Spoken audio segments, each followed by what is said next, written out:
साथ संगत जी, प्रेम से कहना ध्यान निरंकार जी। एक नई साखी के साथ स्वागत है आप सभी का आपके ही अपने चैनल पर। हमारी आज की साखी का शीर्षक है प्रेम भरी रोटी। चलिए सुनते हैं आज की ये साखी।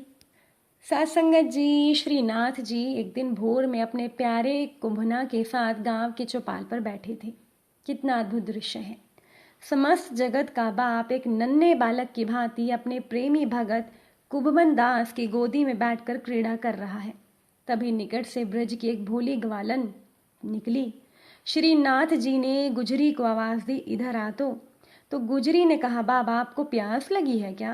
तो श्रीनाथ जी ने कहा, मुझे नहीं, मेरे कुंभना को लगी है। श्रीनाथ जी कुंभन दास को प्यार से कुंभना कहते थे। कुंभन दास जी कह रहे हैं, श्रीनाथ जी मुझे प्यास नहीं लगी। श्रीनाथ जी ने गुजरी से कहा, इसको छाछ पिला। अब साथ संगत जी, जैसे ही गुजरी ने कुंभना को छाछ पिलाई, पीछे से श्रीनाथ जी ने उसकी पोटली में से एक रोटी निकाली और ये सब कुंभना जी ने देख लिया। श्रीनाथ जी ने गुजरी से कहा, अब तू जा। तो भोली ग्वालन बाबा को छाछ पिलाकर अपने कार्य को चली गई।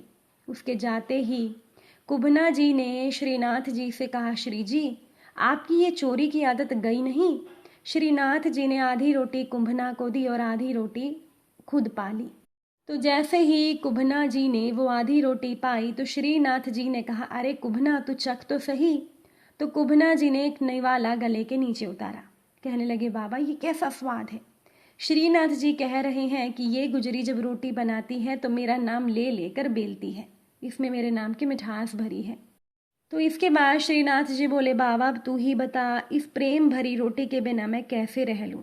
ये भोली गुजरी लज्जावश श्री मंदिर में मुझे ये रूखी सूखी रोटी पवाने तो कभी आएगी नहीं, इसीलिए बाबा मैंने खुद ही इसकी रोटी चुरा ली। साथ संगत जी, ऐसे होते हैं भगवान जो अपने भगत के हृदय के भाव को खुद ही जान लेते हैं और भगत के हृदय के भाव को पूरा भी करते हैं। बहुत पुरानी बात है, एक गांव में एक भोला केवट रहता था। वो भोला था ही इसलिए उसका नाम भोला पड़ गया। कोई भी पूछता तो वो एक ही जवाब देता कि मैं तो कुछ नहीं जानता, रघुनाथ जी जाने। कहना ना होगा कि वो रघुनाथ जी का भगत था। उनकी पुत्री विवाह योग्य हुई तो भोला ने साहूकार से ऋण लेकर बेटी का विवाह किया और घर छोड़कर गांव के ही वो रघुनाथ जी के मंदिर में वो रहने लगा। कुछ समय में पुत्र के कमाए धन को लेकर भोला पुनः साहूकार के पास गया और ब्याज सहित मूल चुका लिया। साहूकार ने रसीद बनाई, भोला को दी, कहा कि पढ़ लो। भोला बोला, मैं तो कुछ नहीं जानता, रघुनाथ जी जाने। साहूकार समझ गया कि ये भोला अनपढ़ है, पढ़ना नहीं जानता। उसने रसीद वापस लेकर छिपा दी और एक कागज पर यूं ही कुछ लिख कर भोला को दे दिया। तो भोला के जाते ही साहूकार ने न्यायालय का रुख किया। भोला को बुलाया गया। जज साहब ने पूछा, तुमने इससे ऋण लिया था, चुका दिया क्या? तो भोला ने हाँ में सर हिला दिया। जज साहब ने कहा, कोई रसीद है क्या? तो भोला ने वो कागज दिखाया। जज बोला, ये तो कोई रसीद नहीं है। भोला बोला, मैं कुछ नहीं जानता, रघुनाथ जी जाने। जज साहब ने पूछा कि जब तुमने ऋण चुकाया तब तुम्हारे और साहूकार के अलावा वहां कोई और भी था? भोला अपने स्वभाव के अनुसार बोला, हाँ वहां पर रघुनाथ जी थे। अब जज साहब समझे कि रघुनाथ जी किन्हीं सज्जन का नाम होगा। तो जज साहब ने रघुनाथ जी के नाम का सम्मन जारी किया और अगली तारीख दे दी।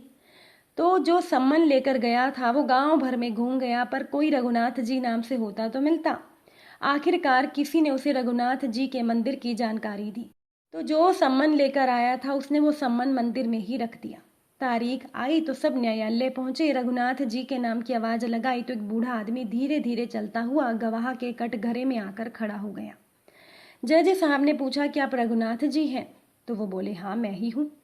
जज साहब ने पूछा कि जब भोला ने पैसे दिए तब आप वहीं थे? उन्होंने कहा, हाँ। जज साहब ने पूछा कि कोई प्रमाण है? तो वो बूढ़ा व्यक्ति बोला कि साहूकार की अलमारी में 4 नंबर बही में रसीद पड़ी है, आप वो मंगवा लें। ये सुनना था कि वो साहूकार सन्न रह गया। तो जज साहब का एक व्यक्ति गया, रसीद ले आया। भोला बरी हो गया, साहूकार को दंड मिला, गवाह चला गया। अब जज साहब ने भोला को अलग से बुलाकर पूछा कि ये रघुनाथ जी तुम्हारे ही गांव में रहते हैं? मैंने बहुत से गवाह देखे, पर जैसा रोमांच मुझे इन रघुनाथ जी को देखकर हुआ वैसा कभी नहीं हुआ। तो भोला बोला, रघुनाथ जी वो हैं जिनका हमारे गांव में मंदिर है। जज साहब बोले, ये मंदिर इन्होंने बनवाया है? भोला बोला, साहब ये वो हैं जो मंदिर में विराजते हैं। ये सुनकर जज साहब रोने लगे। बोले, आज मुझसे बहुत बड़ी भूल हो गई। मेरे कटघरे में भगवान खड़े रहे, मैं बैठा रहा। ये सुनकर तो जज साहब को वैराग्य हो गया और वो अपना पद त्याग कर वृंदावन आ बसे। तो साथ संगत जी देखिए, भगवान अपने भगत के प्रेम वश वशीभूत होकर अपने भगत के लिए गवाही भी देने आ गए। भगवान अपने भगत के लिए क्या कुछ नहीं कर सकते। साथ संगत जी, एक गांव में भगवान शिव जी का परम भगत एक ब्राह्मण रहता था। वो ब्राह्मण जब तक भगवान शंकर का पूजन ना कर लेता तब तक उसे चैन नहीं पड़ता था। जो कुछ भी दान दक्षिणा में आ जाता उसी से ही वो पंडित जी अपना गुजारा करते। और वो दयालु तो इतने थे कि जब भी कोई ज़रूरतमंद मिलता अपनी क्षमता के अनुसार उसकी सेवा, उसकी मदद ज़रूर करते। इस कारण शिव जी के परम भगत वो ब्राह्मण गरीबी का जीवन व्यतीत कर रहे थे। पंडित जी की इस दानी प्रवृत्ति से उनकी पत्नी चिढ़ती तो थी, किंतु पति की भक्ति प्राणता को देखकर वो उनसे प्रेम भी करती थी। इसीलिए वो कभी भी पति का अपमान नहीं करती थी। साथ ही अपनी ज़रूरत का धन वो आस पड़ोस में मजदूरी करके जुटा लेती थी। एक समय ऐसा आया जब मंदिर में दान दक्षिणा कम आने लगी, जिससे कि पंडित जी को आर्थिक तंगी का सामना करना पड़ा। घर की मूल आवश्यकताओं की पूर्ति ना होने की वजह से वो ब्राह्मणी दुखी रहने लगी। महाशिवरात्रि का दिन आया। उस दिन भी पंडित जी हमेशा की तरह ब्रह्म मुहूर्त में उठकर नदी की ओर चल दिए। संयोग से उस समय उसी रास्ते से भगवान शिवजी और पार्वती माता गुजर रहे थे। अचानक से पार्वती जी की नज़र ब्राह्मण पर पड़ी। आज ब्राह्मण महाशिवरात्रि को लेकर उतने खुश नहीं थे जितना कि वो हर बार हुआ करते थे। माँ पार्वती को बात समझते देर न लगी। उन्होंने प्रभु से कहा, भगवान, यह ब्राह्मण देवता रोज आपकी पूजा करते हैं, फिर भी आपको इनकी चिंता नहीं है। पार्वती जी की बात सुनकर भगवान शिव बोले, देवी, अपने भक्तों की चिंता मैं नहीं करूँगा तो कौन करेगा। माँ पार्वती बोली, तो हे देव, आपने अभी तक इनकी मदद क्यों नहीं की। तो भगवान शिव जी बोले, देवी आप निश्चिंत रहिए। अब तक उसने जितने बिल्वपत्र शिवलिंग पर चढ़ाए हैं वही बिल्वपत्र उसे आज रात्रि में धनपति बना देंगे।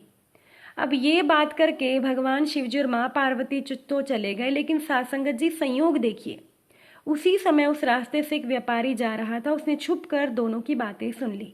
व्यापारी ने अपना दिमाग चलाया। व्यापारी ने सोचा कि अगर बिल्वपत्र से ये ब्राह्मण धनपति हो सकता है तो फिर मैं क्यों नहीं हो सकता।